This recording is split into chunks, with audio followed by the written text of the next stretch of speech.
we also began this project called I Will Learn. Now this project I Will Learn was a kind of a copy or a development from a project which I learned in my regency from Father Godfrey in MPSM, where I did a 1 year my learning experience.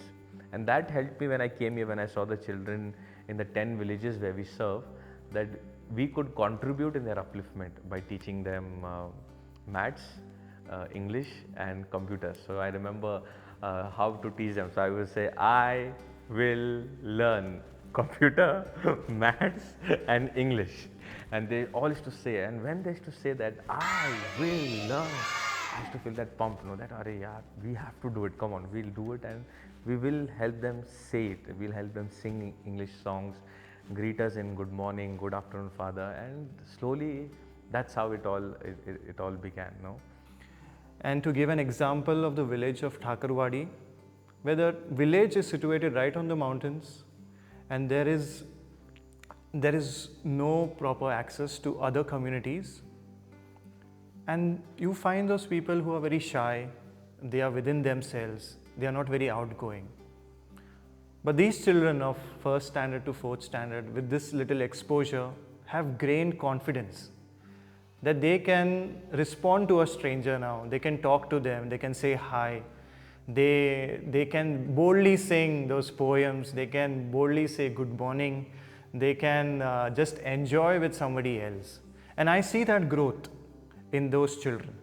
When I came over here, what I realized talking to the young people is that they are all qualified. They have finished their graduation, some have finished their masters, some have finished engineering, some are even wanting to pursue MBA, but nobody is able to get a job once they have done it.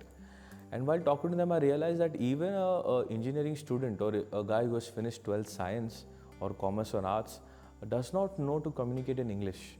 And if you want to get into a multinational company or a good company, work in Pune or Bombay or Bangalore, I think you need to have a strong hold over English.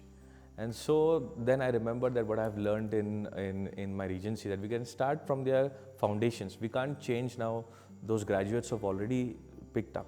But these children could be found some base and then teach them English, maths because it is very important, maths they find it very difficult, and computers because everything is now digital. I remember when I first time we as the community in Panodi took laptops to the villages, and we just opened the laptop in one of the houses, all the laptops, and all the children came, there's a laptop, laptop, and parents were also there. So there were 2-3 windows. From the windows, all the grandparents, uncle, auntie, everybody's come as if some big magic box is opened. And they were all looking at, gawa laptop wale first time. And I am thinking, we are using laptop from so long, like from schools we are using. And these children, after we are living in 2022, have not seen a laptop. Those in the 8th and 9th side have never touched a laptop.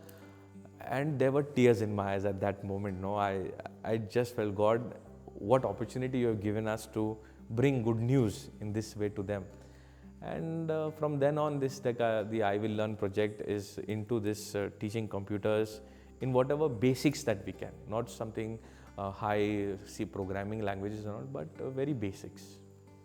The first challenge what I would see is that you have to take people together with you in this project. And the first step is to convince them that this project will benefit them.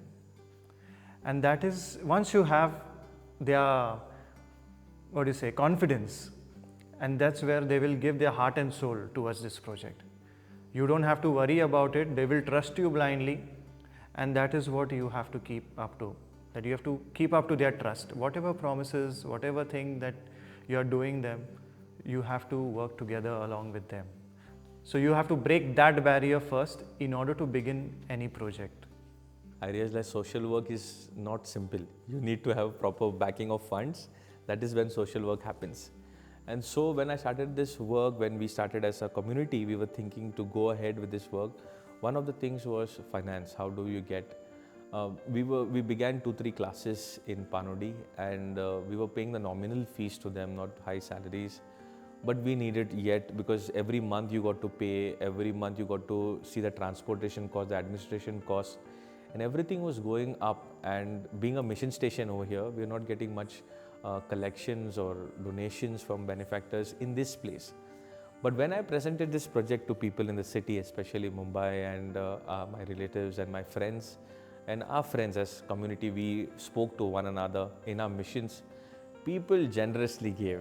And because of generous people, generous friends, generous benefactors, as a religious, you get that push. Like there are people who will support you. I just need to be there, a mediator in that gap between these poor people and God and us. So we just stand over there. The God blesses you, people help you, and the work will go on. There are many people who have come and told us that why don't you take fees from them, that you are teaching them English, you are teaching them computers, you are teaching them maths, you are providing them stationery. But we want to keep it free because we want to teach each and every child. So no one should be deprived of education, no one should be deprived of this opportunity, and everyone should get an exposure to this. So we don't have qualified teachers because we cannot afford to pay them that much. Okay, so our teachers are from the village itself.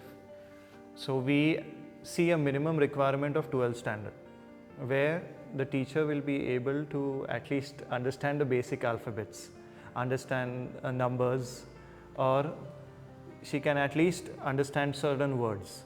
So the thing is that we train those teachers.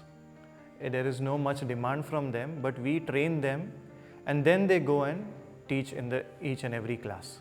The classes take place mainly in people's home, the teacher's home. Secondly, it takes place in a Sabhagruha, it's a community hall. And in one of the places, we have a community chapel, we have a chapel, so we have a class over there. So these are the places where we have our classes. Sometimes they take them out in the play area or outside in the field so that they can have a different experience of the class. But these are the places where we have our classes. The ultimate aim for the project would be that children over here get grounded in maths, in computers and English, and then the best students in this project could be sent to some English medium schools where they pick up English, where they pick up the best of the education, and then they enter the mainstream society. They don't find it difficult with a guy who comes from a city, who's learning in an English school and is standing at the interview. Along with him, he feels confident that even I can speak. It's not something that is not being done, but it is a boost, a add-on, a tuition, a support classes for the already Zilla Parishad classes which are being conducted in every village. I mean, the smile of the children, doing action songs with them, and the joy that they have, I mean, it just takes away all your worries. I mean, just a small visit to the class is like a healing. Sometimes it also reminds me of my vocation. That when I visit the watershed project, I meet people, villagers who are so poor, they have nothing.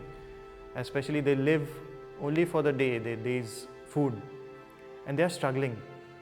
So they come and they say, Father, do something for us. Father, help us. Don't leave us and go. And I feel that what more can I do? I mean, what else can I do? Sometimes there is a cry for helplessness. Like you need somebody, where can I go about, whom can I ask? And what more can I do for them? So that constant noise, that constant voice, I can say, that what more can I do for these people is always there.